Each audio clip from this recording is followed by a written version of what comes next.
from Melbourne 20 years ago, and I've been mainly in Motueka, but the last 2 years I've been on the road in respect of the TPP.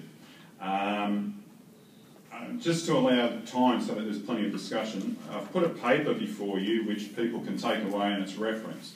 And that paper is typical of the papers that I've been involved in creating and going around to groups of people up and down the countryside, and I've met people in the East Coast, I've met people in South Island, I've met people in Palmerston North, in Wellington, and we've been going around the countryside and talking to local government in respect to the TPP. And we've been advancing something called the TPP policy solution to local government, which 12 councils representing 60% of the New Zealand population, right, in their territories have adopted, kicked off by Auckland City Council in December 2012. When I was in Motueka, I became part of a small environment group called Renewables, so it's just a grassroots group. And when we started looking at TPP, we became very concerned in respect to our issue, or our main concern, climate change. And as we looked into it and looked further and further at particularly the investor-state dispute settlement process, we came to realise that if we don't beat this thing, then we won't have the regulatory capacity, the scope for government to regulate in the public interest and do something about climate change. Because we're dealing with a systemic issue. I mean, it's all very well, we all get involved in green activity and we alter our lifestyles, but there is a mass of people out there that message isn't really engaging with. And so if we actually want to do something about climate change in the window of opportunity that we have now, and understand that I think if you go to the polling, global polling, particularly the USA, Australia, New Zealand, and you go back 20 years, the number of people that were interested in doing something about climate change was a lot higher than what it is now. Right? So despite the fact that the science has moved on and become, if you like, incontrovertible, right, the alternate agenda, often funded by oil companies or fossil fuel companies and their ilk, has been pushing back and in some sense altered the mind of the mass about the imperative of dealing with climate change.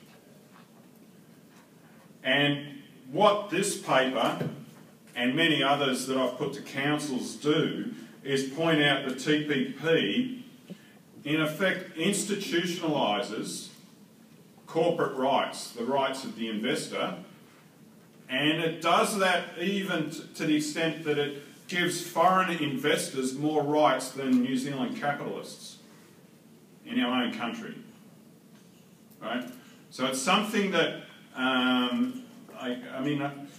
it's something that we really have to engage with and push that message out to the mass in New Zealand.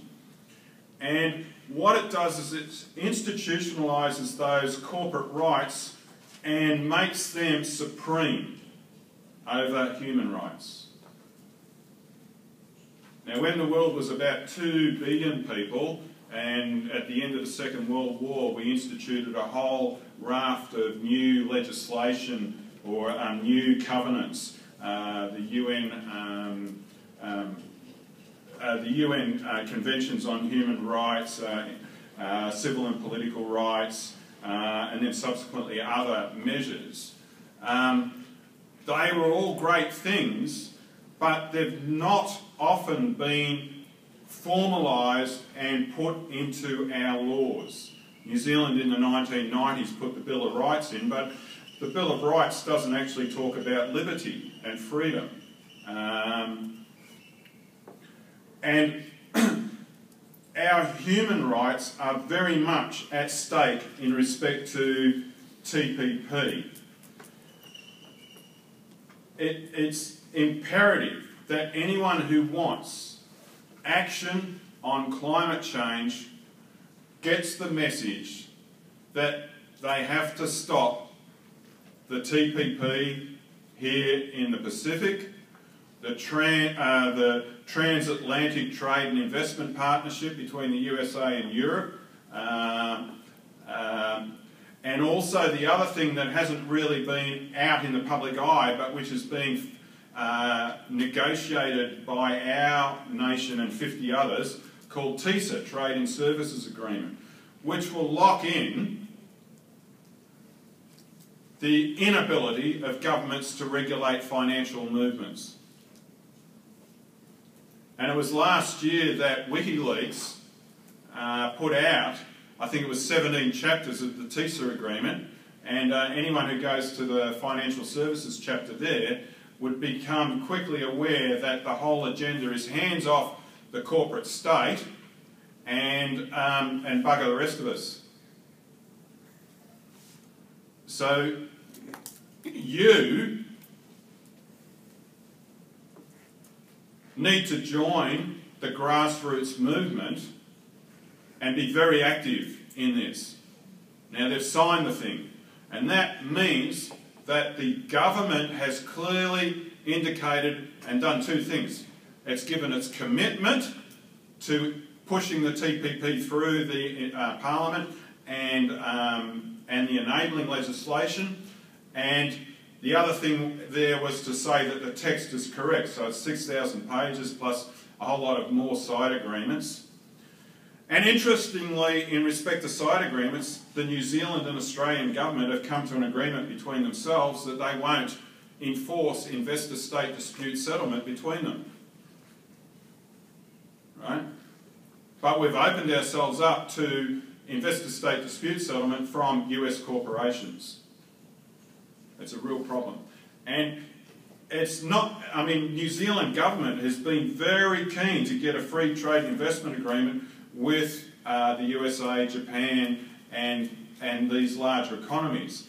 And they don't like having, or the other countries don't like having an agreement with us because of our already liberalised agricultural sector in particular.